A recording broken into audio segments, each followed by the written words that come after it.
વાત કરીએ અમરેલીની ઘટનામાં પાટણમાં પડઘા પડ્યા છે। પાટણમાં પાટીદારો દ્વારા જે છે આવેદનપત્ર પાઠવવામાં આવ્યું છે, ત્યારે ગુનેગારોને સજા આપવા આવેદનપત્ર પાઠવવામાં આવ્યું છે। પાટીદાર યુવા કિસાન સેના દ્વારા આવેદનપત્ર અપાયું। અમરેલીમાં દીકરીને સરઘસ મુદ્દે જે છે વિરોધ નોંધાઈ રહ્યો છે, ત્યારે સમગ્ર પાટીદાર સમાજમાં ઘેરા પ્રત્યાઘાત પડ્યા છે। જવાબદારો સામે કાર્યવાહી કરવા માંગ કરાઈ છે।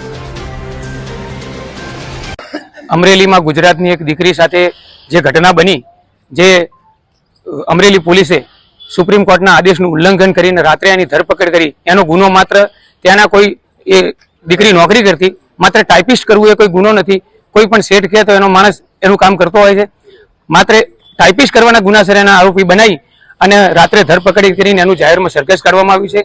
ગુજરાતના મુખ્યમંત્રી અત્યારે આવી ગંભીર ઘટના, નારી સશક્તિકરણની મોટી મોટી વાતો છતાં ધૃતરાષ્ટ્રની ભૂમિકામાં છે, ત્યાંના કૌશિક વેકરિયા દુર્યોધનની ભૂમિકામાં છે, અને ત્યાંની અમરેલી પોલીસ દુર્યોધનના ઈશારે દુશાસનને પણ શરમાવે એવું નારીનું અપમાન કર્યું છે।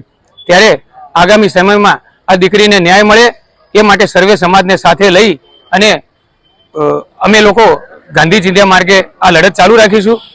આજે અમે કલેક્ટર કચેરીએ અમારી પાટીદાર કિસાન સેનાના પ્રમુખ અને કારોબારી સભ્યો, સરદાર યુથ ફાઉન્ડેશનના કારોબારી સભ્યો અને સાંડેસર પાટી સેવા મંડળના પ્રમુખ સહિત આવેદનપત્ર આપ્યું છે।